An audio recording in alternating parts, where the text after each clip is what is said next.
En la sesión anterior habíamos contado cómo en marzo del año 1939 se capitula la ciudad de Madrid y con ello llegamos al fin de la Guerra Civil Española por la proclama que hace en nombre de aquellos madrileños que sentían que el sitio de Madrid era ya inaguantable, una proclama que hace Segismundo Casado, ayudado por parte de las tropas en la ciudad de Madrid y también por parte del pueblo. El epicentro de aquel golpe de estado dentro de la Segunda República, como algunos denominan, o como esa llamada en nombre de los que en Madrid morían por el hambre, va a tener unos espacios bélicos centrales en la ciudad, en el área de Cuatro Caminos. La iglesia de San Francisco de Sales se había empleado como cuartel y desde allí, desde San Francisco de Sales, Segismundo Casado va a generar un movimiento que termina con la capitulación hecha por Melchor Rodríguez como alcalde eventual durante un día de la ciudad de Madrid. Casado se traslada exiliado a Londres y junto a él, por ejemplo, podéis ver en la fotografía a Wenceslao Carrillo, el padre de Santiago Carrillo. Había tenido Wenceslao Carrillo un papel clave en la ciudad de Madrid antes incluso de la Guerra Civil, pues ya en abril de 1931 había sido elegido concejal del Ayuntamiento de Madrid y de hecho fue uno de los que proclamó la Segunda República en Madrid en la Puerta del Sol durante o tras las elecciones generales. Fue además en las elecciones ya luego generales del año 31 elegido diputado al Congreso por la provincia de Córdoba, aunque no consigue luego revalidar el acta en el año 33. Permaneció en la ejecutiva del Partido Socialista Obrero Español hasta la dimisión de Francisco Largo Caballero en el año 35. Tras la sublevación militar, tras el golpe de estado de los sublevados que da inicio a la Guerra Civil, es nombrado subsecretario de Gobernación por Largo Caballero y va a tener también en su gestión el papel de director general de Seguridad en sustitución de Manuel Muñoz Martínez, cargo que mantuvo hasta la caída de Largo Caballero en mayo del año 37. Fue Wenceslao Carrillo uno de los partidarios del golpe de Casado contra Juan Negrín, como decíamos hace un momento y en la sesión anterior, en marzo del año 39, y forma también luego parte del Consejo Nacional de Defensa, que se crea con la intención de negociar un acuerdo con Franco durante las últimas semanas de la guerra. Dentro del nuevo organismo ocupó el cargo de consejero de Gobernación. Su apoyo al golpe de Casado le granjeó la enemistad de su hijo, de Santiago Carrillo, que era en aquel momento miembro de las Juventudes Socialistas Unificadas y también pasó luego a ser uno de los dirigentes del Partido Comunista de España. Antes de la caída de Madrid en manos franquistas, consiguió huir de España junto a otros miembros del Consejo Nacional de Defensa, instalándose en Reino Unido y más tarde en Bélgica, donde establece su residencia. Fallecería en Charleroi ya en el año 1963, pero es otro de los personajes clave en los momentos finales de la Guerra Civil en Madrid. Tras la capitulación de Madrid, tuvo lugar un hito para el fin de la Guerra Civil Española, el último parte de guerra. Fue firmado por Franco el 1 de abril de 1939 en un folio que podéis ver en la imagen del cuartel general del Generalísimo del Estado Mayor en Burgos. Es un texto muy breve en el que dice: en el día de hoy, cautivo y desarmado el Ejército Rojo, han alcanzado las tropas nacionales sus últimos objetivos militares. La guerra ha terminado. El Generalísimo Franco, Burgos, 1 de abril de 1939. Se hizo a posteriori una lectura radiofónica por parte de González de Córdoba.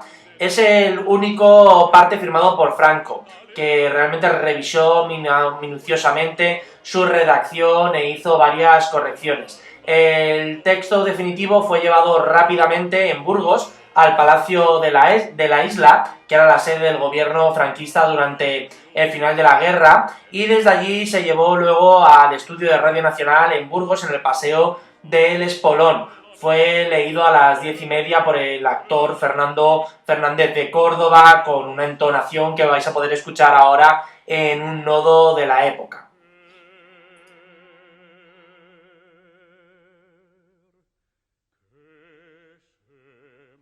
El último parte de guerra que se escuchó a través de las radios madrileñas fue el primer momento simbólico de varios que se irán sucediendo en la ciudad para el asentamiento y la nueva representación de poder de los vencedores en la guerra, del lado de los franquistas. El mayor hito en cuanto a estas celebraciones vendrá 55 días después del fin oficial de la guerra. Será el día 19 de mayo de 1939, cuando Franco y todas sus tropas aliadas harán el desfile de la victoria. Será una auténtica exhibición de poder del recién estrenado dictador de Franco, y para ello Madrid se preparó a conciencia. La Cámara de Comercio de la ciudad ordenó que los escaparates exhibieran retratos de Franco, así como carteles con los lemas Franco, Franco, Franco, arriba España, gloria al caudillo, España una grande y libre, o por la patria, el pan y la justicia. El lema Franco, Franco, Franco, algunos lo correlacionan con una adaptación laica del Santo, Santo, Santo eclesiástico. Ese día, el día 19 de mayo del 39, a las 6 de la mañana, ya se encontraban en el recorrido del desfile unas 400.000 personas. A esto contribuyó, por ejemplo, pues entre otras cosas, que se hizo día festivo nacional en toda España. A las 9 de la mañana, Franco ocupó su lugar en la tribuna, que estaba situada en un arco triunfal a la altura donde a día de hoy en Castellana está el Hotel Villamagna. Franco desde este arco triunfal vio el desfile, que dependiendo de los historiadores a los que leamos, el número de efectivos que participó en el desfile de la victoria va entre 120.000 y 250.000 efectivos militares. Todos los participantes habían pertenecido a la mayoría de las unidades que habían combatido en la guerra, incluyendo a las tropas extranjeras que habían apoyado a Franco durante la guerra civil, como los viriatos portugueses, la Legión Cóndor alemana, que había bombardeado, entre otros lugares, Madrid, y los cuerpos de tropas voluntarias de la Italia fascista. También participó una escuadra de 62 biplanos, que compuso en el aire la leyenda Viva Franco, y además de todo eso participó un aeroplano que puso el mismo lema, el mismo moto, dedicado al nombre de Franco, en el aire de la ciudad de Madrid. Tras el desfile se celebró un banquete en el Palacio Real y Franco dirigió un discurso a la nación a través de la radio. Por la tarde, Franco acudió al Teatro Calderón a ver Doña Francisquita. A partir del año 1940, el desfile de la Victoria pasó a celebrarse el 1 de abril, el día de la Victoria, no el día en que se celebró el desfile, sino cuando llegó a Madrid y a toda España el último parte de guerra. Se celebró el desfile de la Victoria como Día de la Victoria hasta el año 1976, de manera ininterrumpida. Desde 1964, con una intención de aligerar el peso y la simbología de la dictadura, se le cambia el nombre por Desfile de la Paz, por la conmemoración, según el franquismo, de 25 años de paz. El Día de la Victoria fue declarado inicialmente fiesta nacional, aunque posteriormente va perdiendo esta condición y fue posponiéndose para evitar inclemencias meteorológicas de algunos de los domingos del mes de mayo. Tras la muerte de Franco, el desfile de 1976 pasó a celebrarse el 30 de mayo. A pesar de la intención inicial del gobierno de eliminar la denominación, la resistencia de la Capitanía General de Madrid impidió el cambio, y al año siguiente, en 1977, se produce finalmente el cambio de denominación del desfile para dar lugar al actual desfile de las Fuerzas Armadas Españolas. Para meternos de lleno en el desfile de la Victoria, la mejor manera que tenemos es presentar un documento original de la época hecho por el Departamento Nacional de Cinematografía, donde se presenta el desfile de la Victoria. Es un prenodo. podéis escuchar además la voz de Fernández de Córdoba, que fue la voz oficial del régimen en sus primeros momentos a través de la radio y el cine, y era el mismo que había narrado el último parte de guerra el 1 de abril del 39.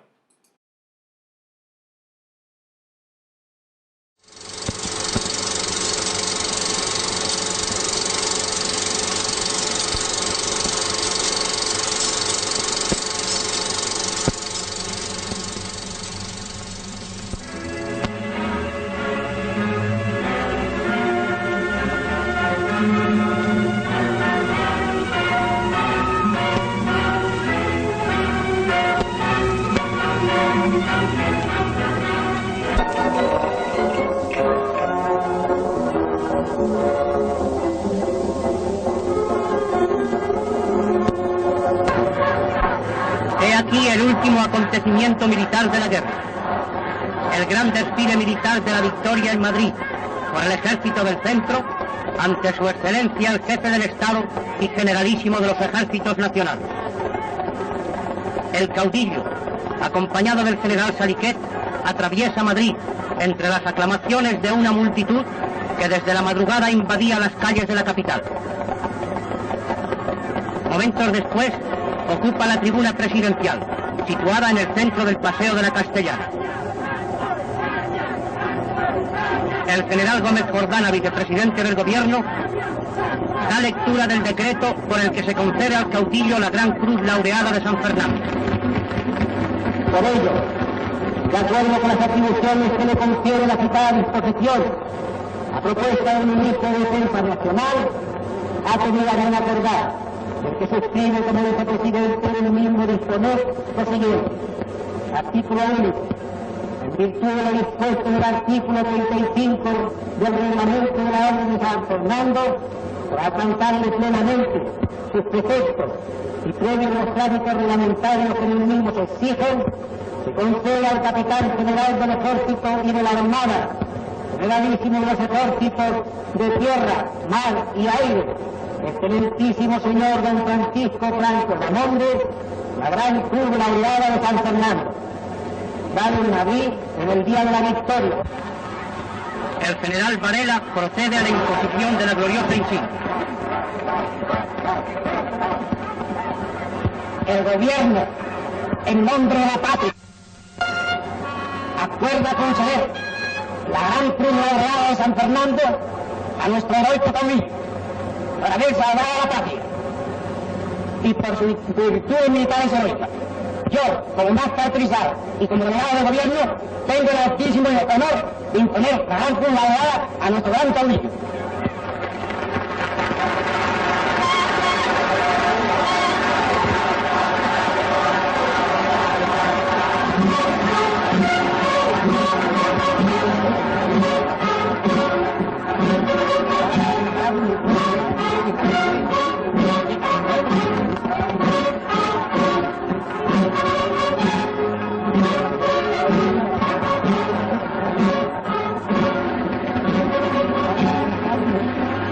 Comienza el gran desfile.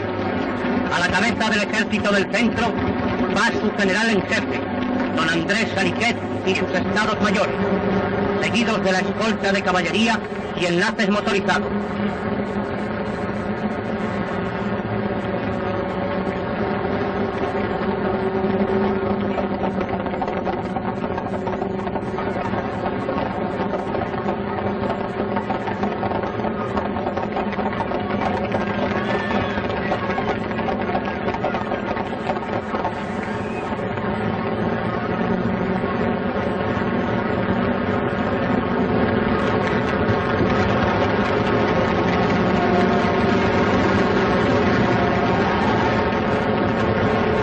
Abren la marcha las fuerzas legionarias de infantería y motorizadas. Flechas negras, flechas verdes y azules.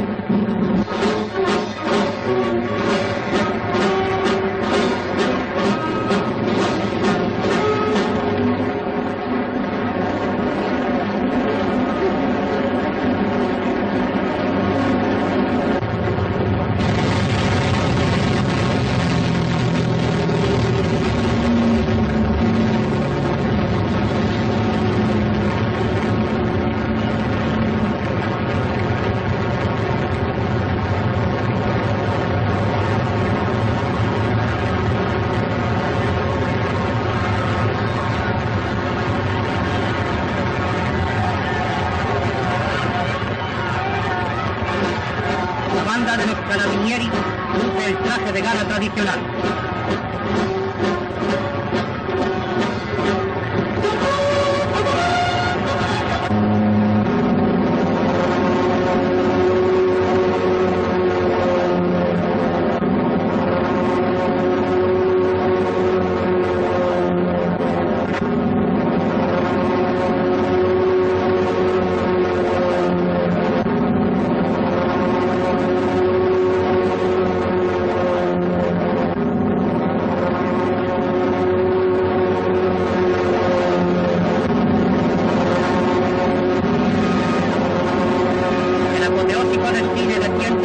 Hombres, que duró 5 horas, recogemos los momentos más destacados. La Marina Nacional marcha recordándonos las gestas cercas del mar.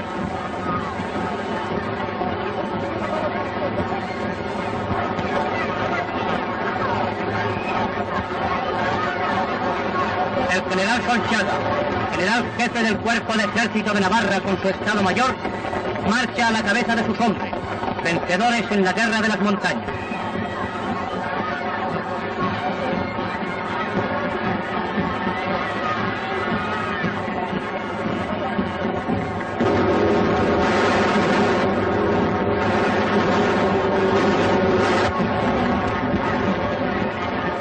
El general García Baliño, jefe del Cuerpo de Ejército del Maestrazgo.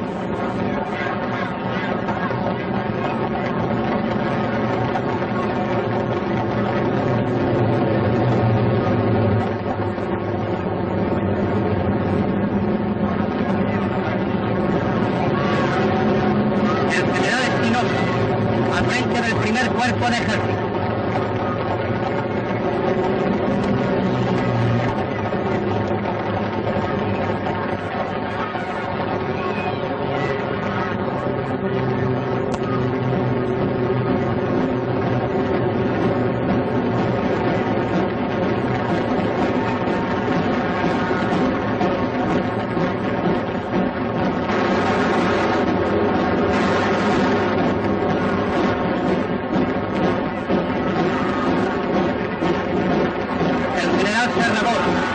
Vencedor del Alto de León, desfila al frente de las divisiones de Guadarrama y Somosierra.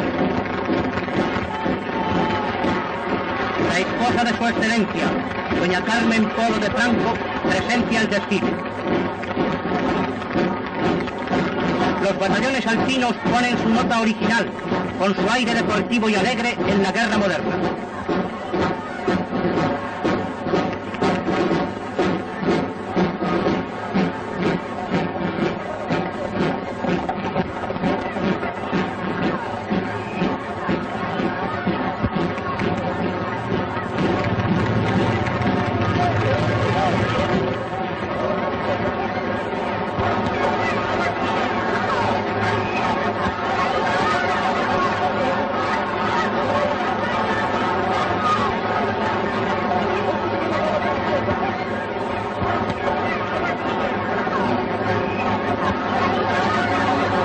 Guirnaldas de aviones engalanan el cielo.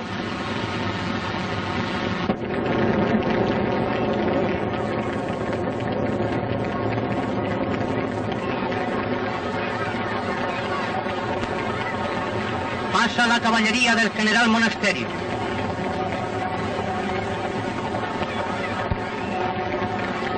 Jinetes españoles, descendientes de las antiguas gestas, que hoy escribieron nuevas páginas asombrosas.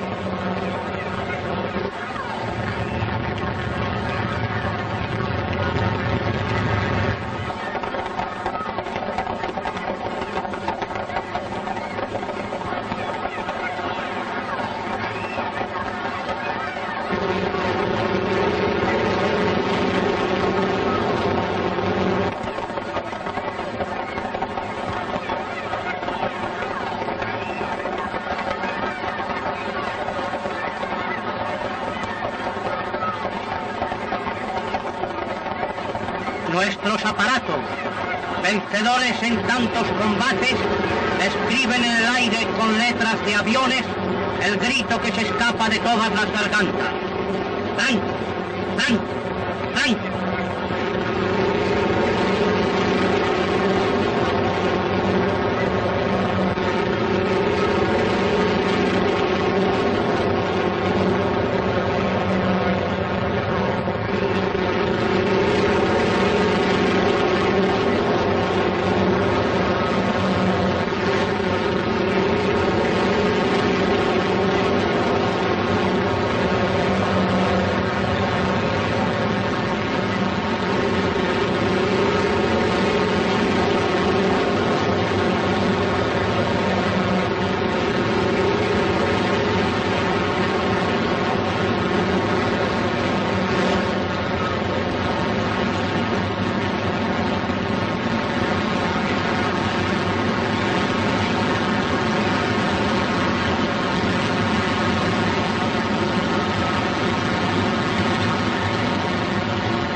División Condor, la artillería, los carros de combate, la infantería mejor del mundo, todos los servicios de la guerra, todas las armas y cuerpos gloriosamente representados.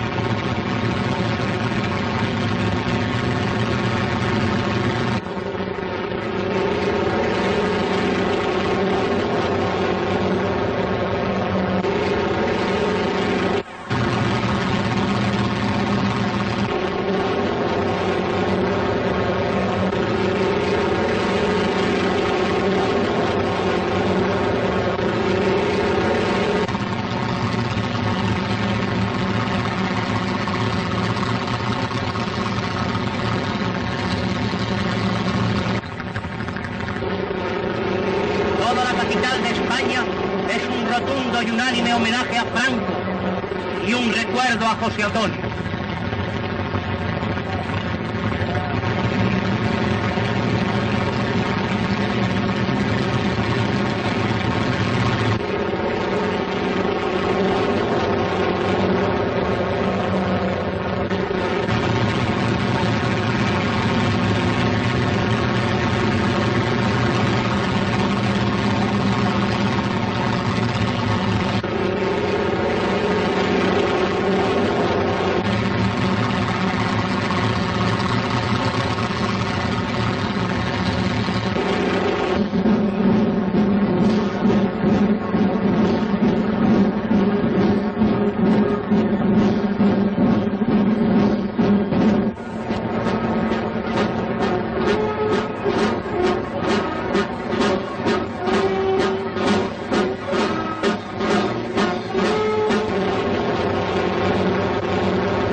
Terminado el solemne acto, el generalísimo recorre coche abierto las avenidas y las plazas, recibiendo las incesantes ovaciones de la muchedumbre. El desfile de la victoria en Madrid ha sido el reflejo de la España poderosa que nace. Momentos después, el caudillo decía a todos los españoles, cuando aún se oía el paso firme de los soldados: los laureles de la victoria no se marchitarán jamás. Al día siguiente del desfile, continuaron las ceremonialidades en torno al triunfo del franquismo. Como espacio central siguieron teniendo Madrid. El día 20 de mayo del 39 se hizo una ceremonia religiosa en la iglesia de Santa Bárbara, en la parte que resistía como área religiosa del antiguo complejo de las Reales Salesas, fundadas a mediados del siglo XVIII por la reina consorte de Fernando VI, por Bárbara de Braganza. La ceremonia tenía un ritual medievalizante que empezaba a presagiar algunas de las características y símbolos de la cultura nacional católica, reflejando una voluntad de permanencia de Franco. La iglesia de Santa Bárbara es además un hito del tardobarroco madrileño y vinculada a la Casa Real de los Borbones hispanos, pues tenemos allí incluso la tumba de Fernando VI y Bárbara de Braganza. Sobre todo si hacemos caso al historiador Hilari Raguer, fue una historia vinculada al desarrollo de una ceremonialidad medievalizante que Raguer dice que quería representar en forma de drama sacro la ideología de la Guerra Santa que acababa de concluir. Franco iba con uniforme de capitán general, camisa azul de falange y la boina roja de los requetés y carlistas. Iba acompañado de su esposa, de Carmen Polo, bajo un palio que les hace de dar un carácter vinculado a la élite casi sacra. Mientras tanto, mientras accedían al templo, el órgano hacía sonar el himno de España y se ofrendó además la espada de Franco como símbolo de victoria a Dios. Julián Casanova, otro de los historiadores también más importantes, describe también una ceremonia de corte arcaico y medievalizante. La ceremonia estuvo presidida por Isidro Gomá, cardenal primado del mundo obispo, y estaba acompañado de una veintena de obispos. Fue realmente el organizador de todo este complejo ceremonial el cuñado de Franco, Ramón Serrano Suñer. Franco llegaba a la plaza de la Salesa a las 11 de la mañana y fue recibido con el repique de campanas mientras era escoltado por la Guardia Mora. En el pecho llevaba la Gran Cruz Laureada de San Fernando, que él mismo se había impuesto el día anterior durante el desfile de la Victoria en Castellana. Franco va a pie hasta la iglesia, caminando sobre una alfombra que se extendía desde la calle por la escalera hasta el presbiterio, y al entrar por la iglesia llega a las gradas exteriores del atrio. Todo esto lo hace mientras que suena la salva de ordenanza, un coro de jóvenes, y parte de la sección femenina cantaba el Cara al Sol. Los flechas que teníamos en el ámbito de la guerra civil, que eran una delegación nacional del Frente de Juventudes, es interesante porque hicieron una especie de paseillo a Franco, formando un arco de palmas por el que pasa Franco por el área central, casi como si fuera Cristo entrando en Jerusalén. A la entrada del templo esperaba a Franco el cardenal primado, los obispos y arzobispos, entre los que por ejemplo estaba muy destacado, que era el arzobispo de Madrid Alcalá, Eijo Igaray, que le ofrece a besar a Franco un crucifijo y también le da como símbolo de casi vasallaje su anillo para que lo bese. Las autoridades militares también estaban allí en pleno, el nuevo gobierno y una gran cantidad además del cuerpo diplomático, entre los que por ejemplo estaba en un lugar principal el nuncio vaticano, que era Gaetano Cicognani. Ya dentro del templo y a punto de comenzar como tal la ceremonia, Franco se aproxima al altar bajo palio.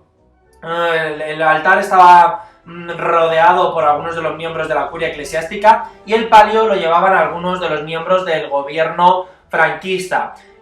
Había un privilegio litúrgico además reservado al Santísimo Sacramento y a los monarcas españoles, que eran los únicos que podían realmente ir bajo palio, pero Franco tomó la licencia de usar esta misma ritualidad. Hubo varias reliquias y antigüedades que estuvieron presentes durante toda la ceremonia. Entre ellas, por ejemplo, el arca santa con la reliquia de Don Pelayo, traída desde Asturias, estaba en la Catedral de Oviedo. Hubo también objetos relacionados con las navas de Tolosa de 1214, como el pendón de 1212, perdonad, como el pendón de las Navas, que se había capturado por parte de Alfonso VIII a Miramamolín y que se conservaba en el monasterio de las Huelgas, o las cadenas que en las naves de Tolosa rompió Sancho el Fuerte de Navarra. También, por ejemplo, se llevó una lámpara votiva a que había pertenecido al gran capitán. Se situó cerca del altar la imagen de la Virgen de Atocha, protectora de la monarquía hispana, una linterna de los barcos capitaneados por Juan de Austria en la batalla de Lepanto, que a día de hoy se conserva en la Fundación Don Álvaro de Bazán, y varios objetos más de carácter ritual. También estaba allí presente el coro monacal de Santo Domingo de Silos, dirigido por Justo Pérez de Urbel, que curiosamente interpretó no algo correspondiente a la liturgia sacra romana, sino que interpretó un cántico mozárabe del siglo X, que se reservaba en época de la naciente monarquía asturleonesa para la recepción de príncipes. Después, tras el Te Deum, es decir, tras el cántico para dar gracias al finalizar la ceremonia y al terminar la misa pontifical, se realiza una ceremonia similar a una especie de coronación del caudillo, donde se hace el ungimiento y el reconocimiento del carácter providencial de su liderazgo. Es decir, se le otorga una especie de superpoderes religiosos y espirituales a Franco a partir de aquel momento. Después, Franco, el dictador, ofrece la espada de la victoria sobre los infieles, tal y como él cita, al cardenal Gomá, y esto tenía una connotación muy vinculada a las ceremonias de los reyes de Castilla. La espada que Franco ofreció era una de las espadas de los camaradas de la Legión que le habían regalado a Franco en el año 1926 cuando lo habían convertido en general de brigada. Realmente no es una espada que de manera fáctica que utilizara en la guerra civil, sino que simplemente tenía un papel simbólico. La ceremonia termina con una plegaria por Franco, hecha por Gomá, y la bendición general. Al terminar ambos se funden en un abrazo y Franco dice las siguientes palabras, dice: Señor, acepta complacido el esfuerzo de este pueblo, siempre tuyo, que conmigo, por tu nombre, ha vencido con heroísmo al enemigo de la verdad en este siglo. Señor Dios, en cuya mano está todo derecho y todo poder, préstame tu asistencia para conducir a este pueblo a la plena libertad del imperio para gloria tuya y de tu iglesia. Señor, que en todos los hombres conozcan a Jesús, que es Cristo, Hijo vivo de Dios. Después continúa el cardenal Gomá con las bendiciones y es interesante, por ejemplo, notar cómo al día siguiente el periódico falangista Arriba publica algunas de las historias y de las cuestiones que se habían dado durante la ceremonia. La espada de Franco quedó depositada en el altar mayor frente al Santo Cristo de Lepanto, que se había llevado desde la Catedral de Barcelona para aquella ocasión, y más tarde, en los días siguientes, fue llevada a la Catedral de Toledo, donde se encuentra a día de hoy entre su tesoro. Franco sale de la iglesia otra vez bajo palio, y esa misma tarde se hace una recepción del cuerpo diplomático en el monasterio del Escorial.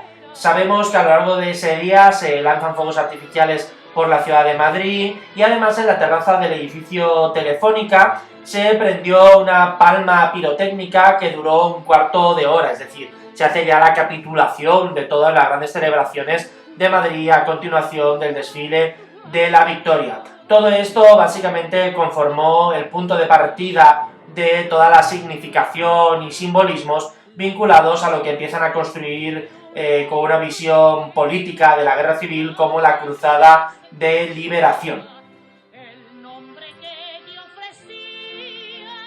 En ese mismo mayo de 1939, que se hacen todas estas ceremonias, el Ministerio de Justicia franquista, liderado por Eduardo Aunós, inició una investigación a gran escala para llevar a cabo lo que denominan como causa general instruida por el Ministerio Fiscal sobre la dominación roja en España, más conocida en términos generales como causa general o incluso por las iniciales CG.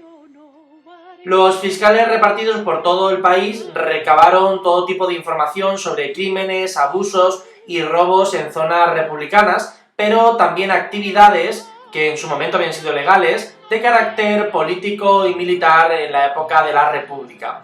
La Fiscalía recababa toda la información a base de citaciones públicas en las que se animaba a cualquier ciudadano madrileño y español a denunciar cualquier delito cometido por lo que ellos llamaban rojos y así poder enjuiciarlos. Los archivos que se conforman en torno a la causa general siguen creciendo hasta 30 años después, hasta 1969, momento en el que Franco promulga un decreto por el que prescriben los delitos anteriores al 1 de abril de 1939, momento del fin oficial de la guerra.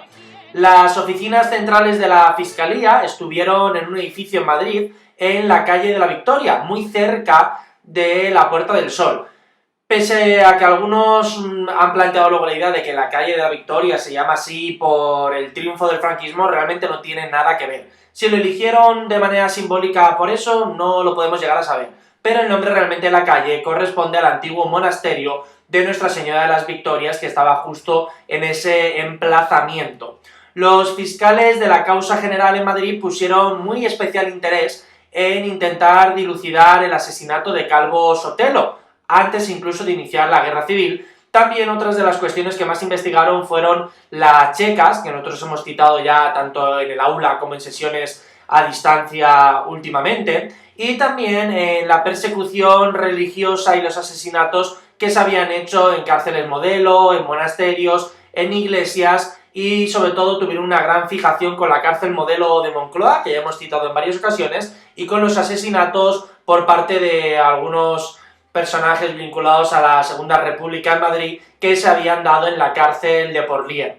Por ejemplo, vamos a leer un pequeño párrafo del documento de la causa general en el que se habla del asesinato previo a la Guerra Civil del político Calvo Sotelo. Ellos narran, dicen: el autocar, que no ha detenido su marcha, sigue por la calle de Velázquez hasta el cruce con la de Alcalá, en donde está parado un camión con guardias de asalto, que al comprobar que es el autocar número 17, le deja pasar, continuando calle de Alcalá arriba en dirección al cementerio del Este, en cuyas puertas se detiene, descendiendo del mismo el capitán Condés y José del Rey, dándose a conocer como agentes de la autoridad a los empleados de guardia en el cementerio, obligándoles a que abran las puertas, penetrando en el recinto sagrado con el vehículo del que sacan el cadáver del señor Calvo Sotelo, que dejan abandonado sobre el suelo, próximo al depósito, en el que se ha colocado después por los empleados del cementerio.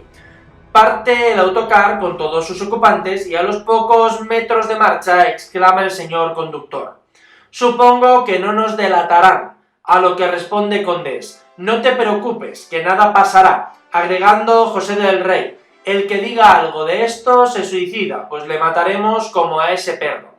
Si os fijáis, en muchas ocasiones, o bien por las delaciones, o porque se reconstruían las discursivas y los testimonios de una manera poco fidedigna, conseguían hacer relatos en los documentos de la causa general que reconstruían casi hasta diálogos de una manera que ellos creían exacta. Luego, este edificio de la calle de la Victoria número 1 será el que amalgame, el que acumule gran parte de estos testimonios, serán las oficinas de recepción y se pedía a través de los bandos y periódicos que la gente acudiera a este lugar para hacer tanto las delaciones como los testimonios obligados por el régimen en ese momento.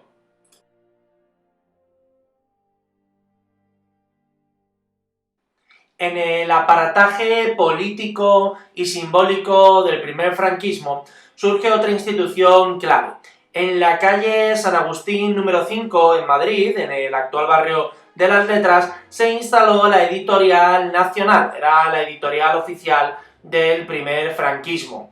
Fue ya en plena guerra civil cuando un conjunto de intelectuales falangistas, cuyo nombre más conocido era el del futuro y polémico profesor universitario Laín Entralgo, ponen en marcha en la zona nacional las primeras publicaciones de literatura doctrinal y propaganda franquista.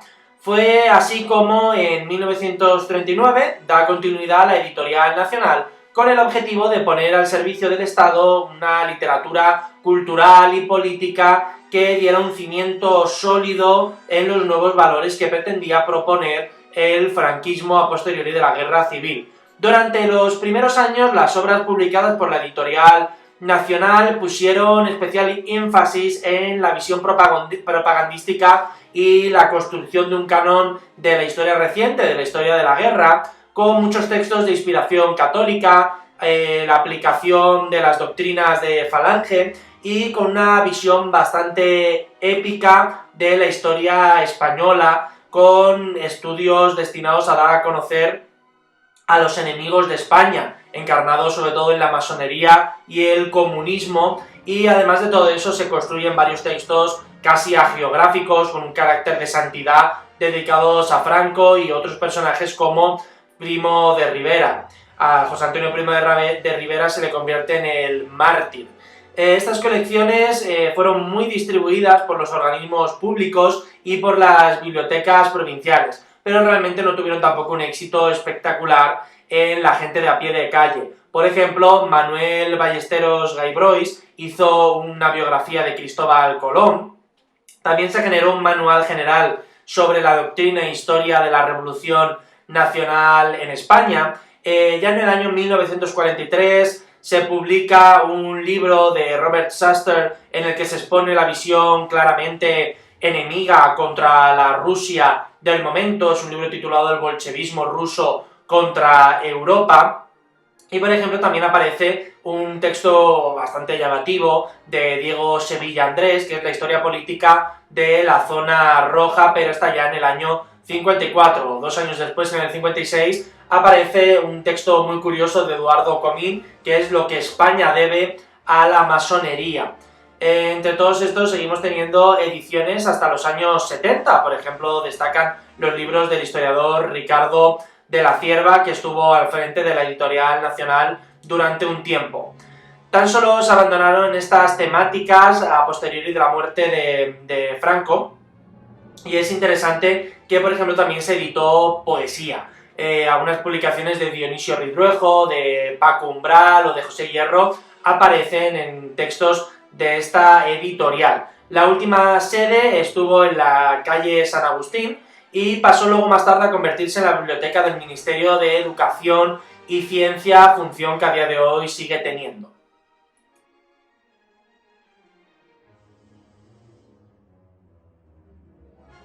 Además de la Editorial Nacional, otro instrumento publicitario para la política del franquismo en los primeros momentos de la posguerra fue el diario Arriba. Realmente este diario había sido fundado antes, incluso de la Guerra Civil. Apareció en Madrid el día 21 de marzo de 1935, fundado por el creador de Falange Española, José Antonio Primo de Rivera. Se había estado publicando hasta marzo del año 36, fecha en la que el gobierno de la Segunda República prohíbe y suspende la continuidad del diario Arriba.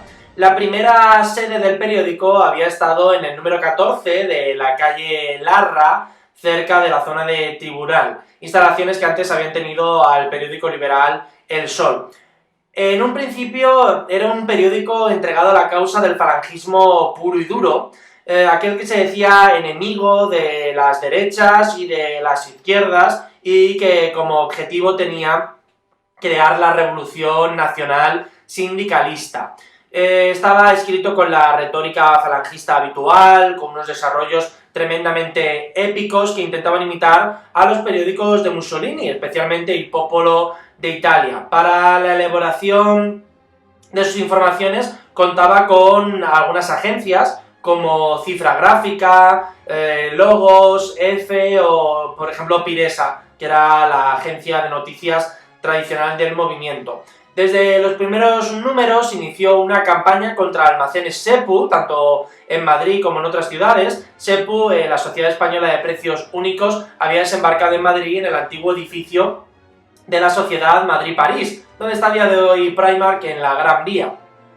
Y sobre todo se quejan porque Sepu había sido fundado en el año 34 por ciudadanos suizos de origen judío, por Henry Reichenbach y Edward Wormsde, y este carácter antisemita pues caracteriza algunos números bastante voraces del año 34 del periódico Arriba.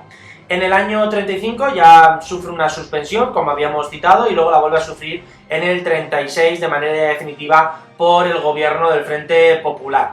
Ahora, tras la ocupación de Madrid por las tropas de Franco, reaparece el día 29 de marzo de 1939 y al año siguiente es un diario que ya forma parte de las propiedades de la prensa del movimiento, un grupo periodístico integrado por varias publicaciones de corte falangista. De ahí en adelante se convirtió en el periódico oficial del franquismo y desde entonces va a publicar varios documentos, entre ellos un suplemento dominical para niños llamado Maravillas, así como otro suplemento también de los domingos que era el suplemento Sí. Franco estaba convencido de que existía una conspiración judeo-masónica comunista en el ámbito internacional para llevar a cabo sus cometidos contra la España que él estaba construyendo. En ese sentido, varios discursos y documentos van apareciendo constantemente en el periódico Arriba. Por ejemplo, en el periódico hay que destacar a algunos personajes como editores y periodistas, donde destaca, por ejemplo, Rafael García Serrano, luego más tarde Rodrigo Rollo. Son algunos de los que van a manejar gran parte, ya no solo del periódico Arriba, sino en general de la prensa del movimiento.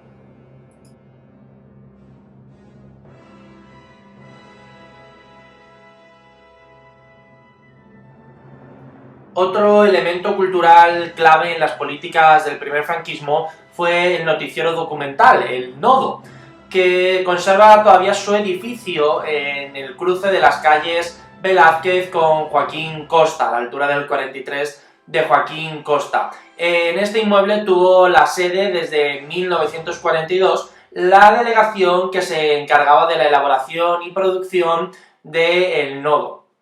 Hay que tener en cuenta que se llegaron a difundir unos más de 40.000, más de 4.000 nodos, concretamente 4.016 documentales, con una proyección obligatoria. La época de ejecución va desde el año 43 hasta el año 81, pero desde 1976 era voluntaria la exhibición en los cines del Nodo.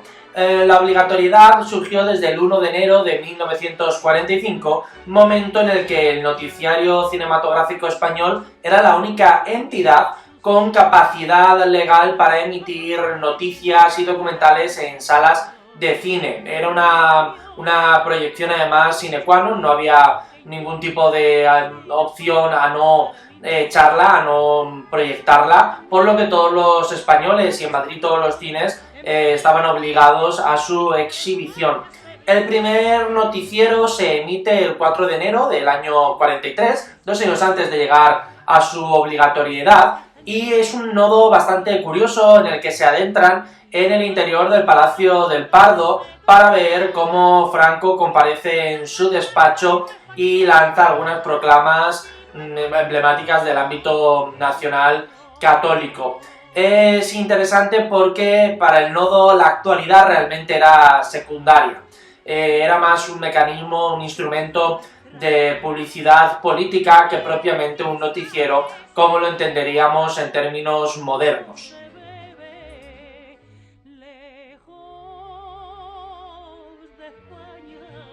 Dentro de todo el nuevo engranaje de la cultura nacional católica y la transformación que se dará en Madrid a nivel institucional y con la aparición de nuevos edificios para albergar instituciones, tenemos que citar también la Academia Nacional de Mandos José Antonio, que aparece en escena en el año 1941. El franquismo confiaba tremendamente en el Frente de Juventudes, la sección tanto infantil como juvenil de Falange. Era una institución que se dedicaba al adoctrinamiento y formación de las siguientes generaciones en los valores promovidos por el franquismo. Surgen así algunas academias, por ejemplo la masculina dedicada a José Antonio Primo de Rivera y la femenina a Isabel la Católica, dos paradigmas de los nuevos valores. Empezaron a distribuirse desde el año 41 por varios lugares.